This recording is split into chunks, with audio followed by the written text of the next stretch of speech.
Hello, എല്ലാവർക്കും പുതിയൊരു വീഡിയോയിലേക്ക് സ്വാഗതം. ഞാൻ സുൽത്താനയാണ്. എന്തിനാണ് നമ്മുടെ മക്കൾക്ക് 6 വയസ്സാകുമ്പോൾ 1-ാം ക്ലാസ്സിൽ ചേർക്കുന്നത് എന്നുള്ളത് പലപ്പോഴും പലരുടെ ഉള്ളിൽ വരുന്നൊരു കാര്യമാണ് അല്ലേ. ഇപ്പോൾ മെയ് മാസത്തിൽ നല്ല ചൂടാണ്. ഇത് കഴിഞ്ഞാൽ ജൂൺ 1 സ്കൂൾ തുറക്കുകയും ചെയ്യും. ഈ സ്കൂൾ തുറക്കുന്ന സമയത്ത് നമ്മുടെ മക്കളെ 1-ാം ക്ലാസ്സിലേക്ക് ചേർത്തുമ്പോൾ, അതായത് 6 വയസ്സായിട്ട് ചേർത്തിയാൽ മതി എന്നുള്ളത് ആ ഒരു കാര്യം മുന്നോട്ട് നിർത്തുന്നത് എന്തുകൊണ്ടാണ്? ഈ 6 വയസ്സുള്ള സമയത്താണ് കുട്ടികളുടെ കയ്യിലേക്ക് നമ്മുടെ പെൻസിലൊക്കെ നേരെ പിടിക്കാൻ പറ്റുന്ന ഞരമ്പുകൾ ആ ഒരു വൃത്തിയായിട്ട് അവരുടെ കൈക്ക് പിടിക്കാൻ കിട്ടുള്ളൂ. അതിൻ്റെ മുമ്പേ എന്നുള്ളത് നമ്മുടെ ഒരു നിർബന്ധത്തിന് വഴങ്ങോ അല്ലെങ്കിൽ നമ്മുടെ ഒരു ഭീഷണിക്ക് മുമ്പിലോ വഴങ്ങിയിട്ട് കുട്ടികൾ ചെയ്യുന്നുണ്ട്. ചില കുട്ടികൾ ആദ്യം തന്നെ നേരെ പെൻസിൽ പിടിക്കുന്നുണ്ട്. കൃത്യമായിട്ട് പറഞ്ഞാൽ 6 വയസ്സായി കഴിഞ്ഞാലാണ് അവരുടെ കയ്യിൻ്റെ ഞരമ്പുകളൊക്കെ വൃത്തിയായിട്ട് അവരുടെ കൃത്യമായ രീതിയിൽ അവർക്ക് വളർന്നു വരികയുള്ളൂ. നിങ്ങളൊരു കാര്യം ചിന്തിക്കണം, ഈ ടീച്ചർമാരോടാണ് പ്രത്യേകിച്ച് പറയാനുള്ളത്. ചില ടീച്ചർമാർ പറയുന്നുണ്ട് 1-ാം ക്ലാസ്സിലേക്ക് വരുന്ന കുട്ടികൾ നേരെ അംഗനവാടിയിൽ നിന്നാണ് വരുന്നത്, ആ കുട്ടികൾക്ക് എഴുതാൻ അറിയില്ല, വായിക്കാൻ അറിയില്ല, പറയാൻ അറിയില്ല എന്നും പറയുന്നുണ്ട്. നിങ്ങളൊരു കാര്യം നോക്ക്, നിങ്ങളുടെ കുട്ടികളെ നിങ്ങൾ പ്രസവിച്ചിരിക്കുന്നത്, ഇതൊരു ടീച്ചറാണ് പറഞ്ഞത്, ഒരു അധ്യാപികയായിരുന്നു പറഞ്ഞിട്ടുണ്ടായിരുന്നു. ഞാൻ ഏതോ ഒരു ന്യൂസ് ചാനലിൽ കമൻറ്റ് കണ്ടതാണ്. അപ്പോൾ എനിക്കിത് 2 ദിവസമായിട്ട് ഞാൻ അപ്പോൾ ഇതിങ്ങനെ പറയണമെന്ന് വിചാരിച്ചു നിന്നതാണ്. അപ്പോൾ ഈ അധ്യാപികയോട് ഞാനൊരു കാര്യം ചോദിക്കട്ടെ, നിങ്ങളുടെ മക്കൾ ജനിച്ചു വീഴുന്ന സമയത്ത് അക്ഷരങ്ങൾ നേരെ വന്നിട്ടാണോ നിങ്ങളുടെ മക്കൾ സംസാരിച്ചിരുന്നത്? അല്ലല്ലോ. അവർക്ക് എത്ര ദിവസങ്ങൾ, മാസങ്ങൾ കഴിഞ്ഞിട്ട് അവർ സംസാരിച്ചിട്ടുള്ളത്? കുട്ടികൾക്ക് അറിയുക എന്നല്ലാതെ എന്താണ് ജനിച്ചു കഴിഞ്ഞാൽ കുട്ടികൾ നിങ്ങളുടെ മുമ്പിലേക്ക് അക്ഷരങ്ങളായിട്ട് വരുന്നത്? എനിക്ക് പാല് വേണം അല്ലെങ്കിൽ വേറെ എന്തെങ്കിലും വേണമെന്നാൽ കുട്ടികൾ പറയാറുണ്ടോ? ഇല്ലല്ലോ. അതിനൊക്കെ ഒരു സമയമല്ലേ. അതുപോലെ തന്നെയാണ് നമ്മുടെ കയ്യിലത്തെ ഞരമ്പുകളും. കയ്യിൻ്റെ വിരലിൻ്റെ ഞരമ്പുകൾ കൃത്യമായ അളവിൽ നമുക്ക് ചലിപ്പിക്കാൻ കഴിഞ്ഞാൽ മാത്രമേ പെൻസിലായാലും പേനയായാലും ബ്രഷായാലും എന്തായാലും ഇവൻ നമ്മുടെ കൈ ഇങ്ങനെ കൂട്ടി പിടിക്കണം എന്നുണ്ടെങ്കിൽ ഞരമ്പുകളും കൂടി വിചാരിച്ചാൽ മാത്രമേ ഉള്ളൂ കൈ ഇങ്ങനെ കൂട്ടിപ്പിടിക്കാൻ പറ്റുക.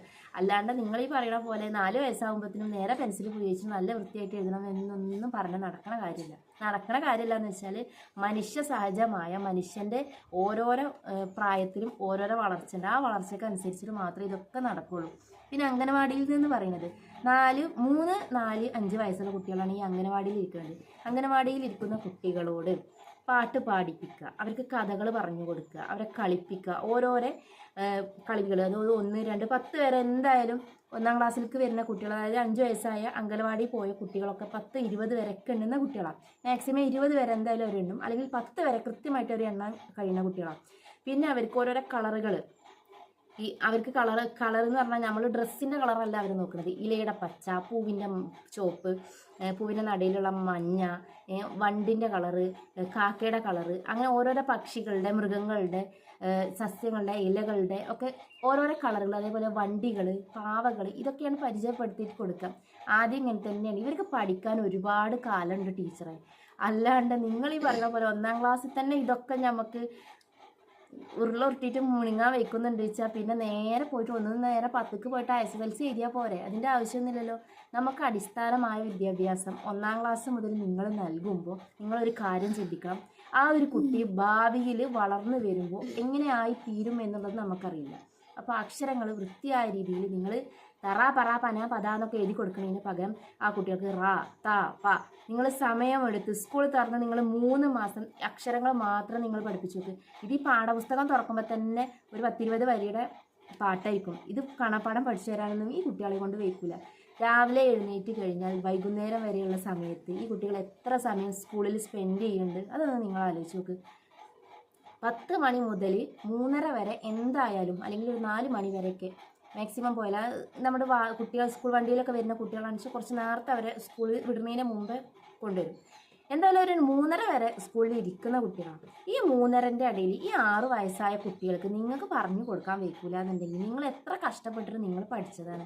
ആ ഒരു കാര്യങ്ങൾ നിങ്ങളൊന്ന് ആലോചിച്ച് നോക്ക്. നിങ്ങൾ 1-ാം ക്ലാസ്സിൽ പോയിരുന്ന പോലെയാണോ ഈ കുട്ടികളെ നിങ്ങൾ കാണുന്നത്? അല്ലല്ലോ. നിങ്ങൾക്ക് 1, 2, 3 ചിലപ്പോൾ വായിക്കാൻ പോലും അറിഞ്ഞിട്ടുണ്ടാവില്ല. ആ ആൾക്കാരാണ് ഇപ്പോൾ 6 വയസ്സായ കുട്ടികൾ 1-ാം ക്ലാസ്സിലേക്ക് വരുമ്പോൾ ഒന്നും അറിയില്ല എന്ന് പറയുന്നത്. വല്ലാത്തൊരു കഷ്ടമുണ്ട് കേട്ടോ അത്.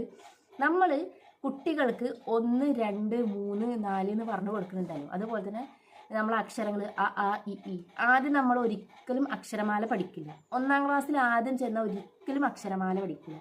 ത റ പ ന അങ്ങനെയുള്ള അവരുടെ കൈ വഴങ്ങാൻ വേണ്ടിയിട്ടുള്ള ഓരോരോ അക്ഷരങ്ങൾ പഠിക്കുക. അല്ലാതെ ആദ്യം തന്നെ ആ ഈ എന്ന് വേണ്ടിയിട്ടൊന്നും പഠിപ്പിക്കുന്നില്ല.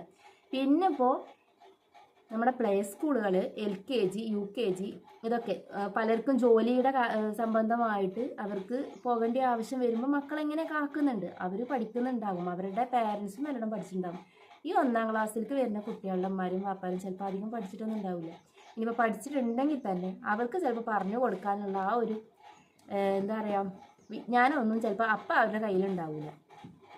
പിന്നെ നിങ്ങൾ ഈ BEdും MEdും എല്ലാ PhDയും കഴിഞ്ഞ് നിങ്ങൾ ഈ ഇറങ്ങി വരുന്നുണ്ടല്ലോ, നിങ്ങൾ എത്ര പ്രൊജക്റ്റുകൾ ചെയ്ത് വരുന്ന ടീച്ചർമാരാണെന്ന് ആലോചിച്ച് നോക്കി.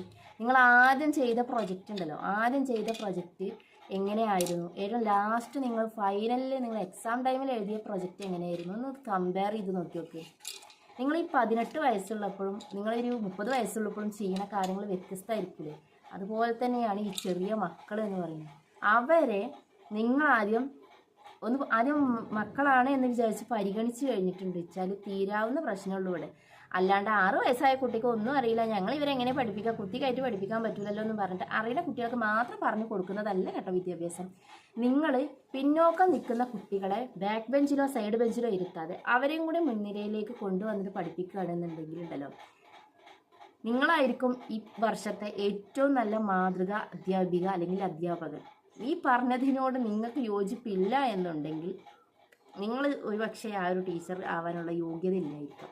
ഞാനൊരു ടീച്ചറൊന്നും അല്ല, പക്ഷേ എന്തായാലും എനിക്കറിയാലോ, ഞാൻ ഏതായാലും കുറച്ചൊക്കെ സ്കൂളിലൊക്കെ നമ്മളെന്തായാലും ഒരു 10 വരെയൊക്കെ പഠിച്ച ആൾക്കാരല്ലോ, നമുക്കറിയാലോ ഓരോ ടീച്ചർമാരുടെയും സ്വഭാവങ്ങൾ എങ്ങനെയാണെന്നുള്ളത്. എൻ്റെ 1ാം ക്ലാസ്സിൽ പഠിപ്പിച്ച ടീച്ചറുടെ സ്വഭാവം വളരെ നല്ലതായിരുന്നു. അതുകൊണ്ട് തന്നെ ഞങ്ങൾക്ക് അത്യാവശ്യം നല്ല പോലെ വളരെ പെട്ടെന്ന് തന്നെ ആ ക്ലാസ്സിൽ ഒരുപാട് കുട്ടികളുണ്ടായിരുന്നു. ആ കുട്ടികൾക്കൊക്കെ നന്നായിട്ട് ആ 1ാം ക്ലാസ് കഴിയുമ്പോഴത്തേനും എല്ലാവർക്കും എഴുതാനും വായിക്കാനും പറയാനും പാട്ട് പാടാനും ഒക്കെയുള്ള കഴിവുണ്ടായിരുന്നു. വാണിയംകുളം BMLP സ്കൂളത്തെ ഫാബ ടീച്ചർ, ഇപ്പം ആ ടീച്ചർ അവിടെ ഉണ്ടോ എന്ന് എനിക്കറിയില്ല, പക്ഷേ ഫാബ ടീച്ചർ നല്ല സ്വഭാവമായിരുന്നു. ആ ടീച്ചറുടെ സ്വഭാവം അത്ര നല്ലതാവുന്നത് കൊണ്ടാണ് ഞങ്ങളുടെ ക്ലാസ്സിലത്തെ എല്ലാ കുട്ടികൾക്കും ആ ടീച്ചർ ഇപ്പോഴും കാണുമ്പോഴും നമുക്ക് ആ ഒരു മനസ്സിൽ സ്നേഹം വരും. അന്ന് ആ കുട്ടികൾ എത്ര പോവില്ല എന്ന് പറഞ്ഞാലും ടീച്ചർ കാണണ്ടേ എന്നുള്ള ആ ഒരു നമ്മുടെ ആ ഒരു സ്നേഹത്തിൻ്റെ പുറത്ത് നമ്മൾ പോകും. അങ്ങനെ പോയി നമ്മൾ പോയിട്ട് എന്താണ് നമ്മൾ പഠിച്ച് നമ്മൾ മുന്നേറി. അപ്പോൾ നമുക്ക് ആ ടീച്ചറെ കാണുമ്പോഴൊരു സന്തോഷമാണ്. എനിക്ക് ഒന്നും അറിയാത്ത എനിക്ക് എൻ്റെ ടീച്ചർ എന്തെല്ലാം പറഞ്ഞു തന്നിട്ടുണ്ട്. ആ ടീച്ചർ അക്ഷരം പറഞ്ഞു തന്നിട്ട് നേരെ ഇല്ലായിരുന്നെങ്കിൽ ഒരു പക്ഷേ നമ്മളൊന്നും ഇത്ര എത്തിപ്പെടുമായിരുന്നില്ല എന്നൊരു ചോദ്യം നമ്മളെ മനസ്സിൽ വരില്ല.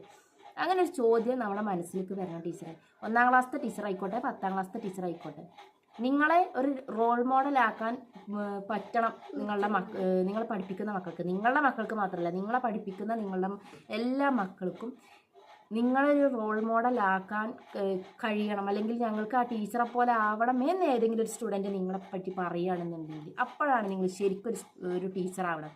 അല്ലാതെ നിങ്ങൾ 6 വയസ്സിൽ തന്നെ എല്ലാം ഞാൻ പഠിപ്പിച്ചു എന്ന് പറയുന്നതിലല്ല ടീച്ചർ. നിങ്ങളെ റോൾ മോഡലാക്കാൻ പറ്റും എന്ന ആ ഒരു കുട്ടി, ഏതെങ്കിലും ഒരു കുട്ടി നിങ്ങളെ പറ്റിയിട്ട് പറയുകയാണെന്ന് വെച്ചാൽ you are the best teacher. എനിക്ക് പറയാൻ പറ്റും, എൻ്റെ 1ാം ക്ലാസ്സിൽ പഠിപ്പിച്ച ഫേവർ ടീച്ചർ എനിക്ക് റോൾ മോഡലാക്കാൻ പറ്റിയ നല്ലൊരു വ്യക്തിയാണ്, നല്ലൊരു അമ്മയാണ്. അത്രേ എനിക്ക് പറയാനുള്ളൂ. അപ്പോൾ ഇന്നത്തെ വീഡിയോ ഇത്രയേ ഉള്ളൂ കേട്ടോ. ആർക്കും ഇതിൽ ഒന്നും കുത്തി പറയാണ് അല്ലെങ്കിൽ തുളച്ച് പറയാണെന്നൊന്നും തോന്നരുത്. അടുത്ത വീഡിയോ ഇട്ട് വേണം കാണാം. അപ്പോൾ ഇത് ആ ഒരു കമൻറ്റ് ഇട്ട ഏതോ ഒരു ടീച്ചർ, ആ ടീച്ചർക്ക് ഈ ഒരു വീഡിയോ ഷെയർ ചെയ്യാൻ മറക്കണം. അപ്പോൾ അടുത്ത വീഡിയോ ഇട്ട് പോരാം. ബൈ.